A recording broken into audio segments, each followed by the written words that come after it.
Hallo zusammen. Für alle, die neu hier auf meinem Kanal sind, ich bin Clara, Deutschlehrerin und TELC-Prüferin. Hier auf meinem Kanal geht es um die deutsche Sprache, Kultur und alles, was im weitesten Sinne mit Lernen und dem Leben hier in Deutschland zu tun hat. In diesem Video möchte ich mit dir über ein paar typische Fehler sprechen, die Deutschlerner gerne machen. Aber bevor es losgeht, würde ich mich natürlich freuen, wenn du dieses Video likest, meinen Kanal abonnierst und natürlich auch die Benachrichtigungen aktivierst, damit du keins meiner Videos verpasst. Also, fangen wir an. Fehler Nummer 1. Und das ist einer, den ich wirklich sehr oft höre. Ich habe 1999 geboren. Richtig heißt es aber, ich bin 1999 geboren. Wenn wir von unseren Geburtsdaten sprechen, dann benutzen wir das Verb sein. Nur wenn wir davon sprechen, dass eine Frau ein Kind zur Welt gebracht hat, dann benutzen wir das Verb haben. Also sie hat ein gesundes Mädchen zur Welt gebracht oder sie hat ein gesundes Mädchen geboren. Ansonsten benutzen wir das Verb sein. Also ich bin 1999 geboren.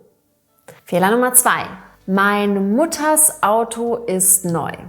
Das ist falsch. Hier liegt der Fehler darin, dass man lernt, dass im Genitiv bei Namen einfach nur ein S dran gehängt wird. Das ist auch korrekt. Die Betonung liegt aber auf das S wird an den Namen gehängt. Wir können also Annas Auto, Markus Haus, Julians Fahrrad sagen. Wir können aber nicht einfach ein S an Personenbezeichnungen hängen, wo auch noch ein Artikel oder ein Pronomen davor steht. Richtig wäre hier nämlich, das Auto meiner Mutter ist neu. Lass uns einmal eine kurze Genitiv-Exkursion machen. Der Genitiv wird oft verwendet, wenn man Besitz ausdrücken möchte. Natürlich auch mit bestimmten Präpositionen und mit bestimmten Verben, die nichts mit Besitz zu tun haben, aber dazu einmal mehr in einem anderen Video. Wenn wir also einen Namen haben und ausdrücken möchten, dass etwas dieser Person, die wir mit ihrem Namen ansprechen, gehört, dann haben wir im Satz folgende Reihenfolge an Informationen. Zuerst kommt der Besitzer, Name plus S am Ende und dann folgt der Besitz, also Annas Auto. Wenn wir den Besitzer nicht beim Namen nennen und vor ihm ein Pronomen oder Artikel steht, vertauschen sich die Plätze der Informationen. Der Besitzer behält zwar den Genitivkasus, aber er steht jetzt im Satz nach dem Besitz. Also Besitz und dann Besitzer. Und das Pronomen oder eben der Artikel erhält dann die Genitivform. Also das Auto meiner Mutter. Zum Vergleich, Annas Auto, das Auto meiner Mutter. Es gibt auch noch die Möglichkeit, Mutters Auto zu sagen. Also das ist Mutters Auto. Aber es wird sehr selten verwendet und klingt, um ehrlich zu sein, auch etwas veraltet. Du siehst aber hier, dass es vor Mutter auch keinen Artikel und kein Pronomen gibt. Daher wäre das theoretisch noch möglich. Aber wie gesagt, es klingt sehr altmodisch und passt meiner Meinung nach auch nicht mehr in den modernen Sprachgebrauch. Der nächste Fehler ist auch einer, den ich immer wieder höre. Am Morgens. Also zum Beispiel, am Morgens stehe ich um 7 Uhr auf.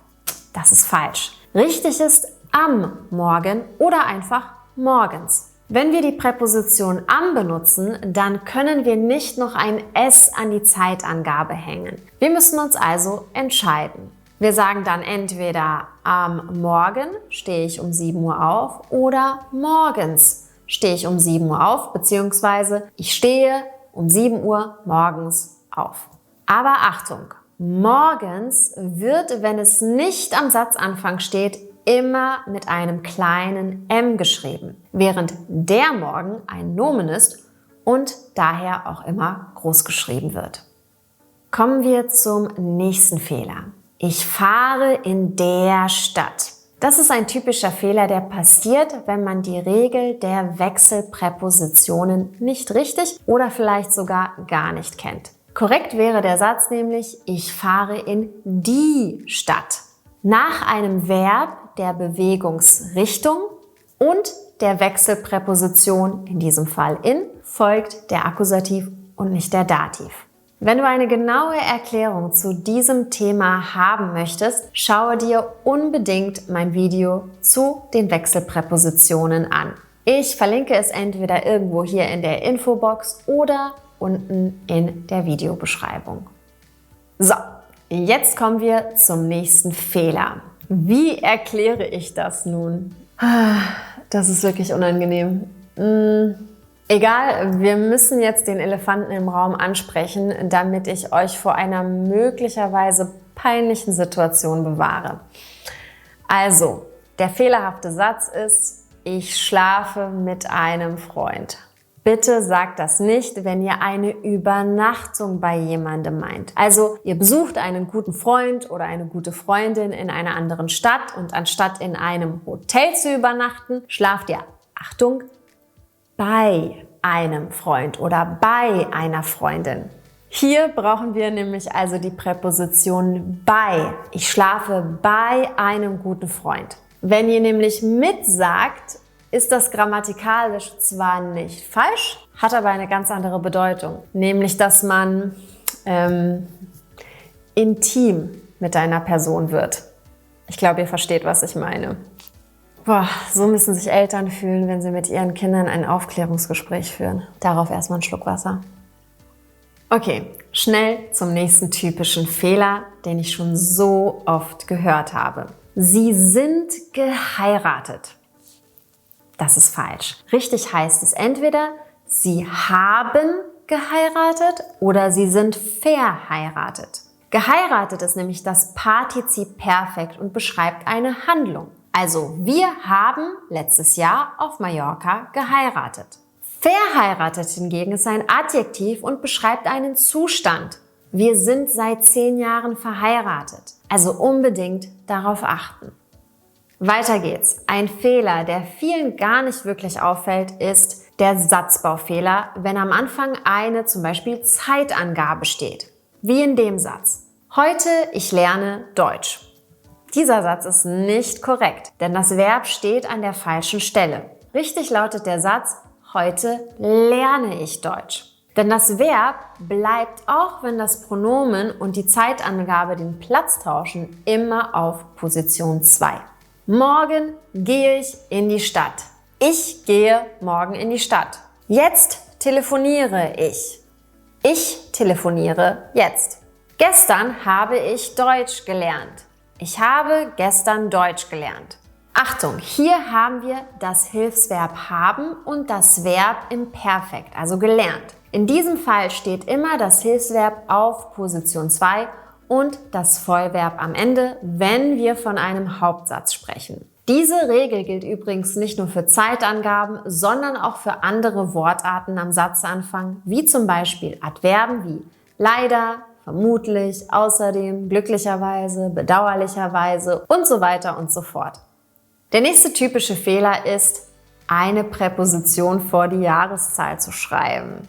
In vielen Sprachen wird nämlich vor der Jahreszahl die Präposition in gesetzt, so zum Beispiel im Englischen. Und da entsteht auch schon das Problem. Man sagt nämlich im Deutschen nicht im 2011, also im 2011 bin ich nach Deutschland gekommen, denn wir brauchen hier keine Präposition.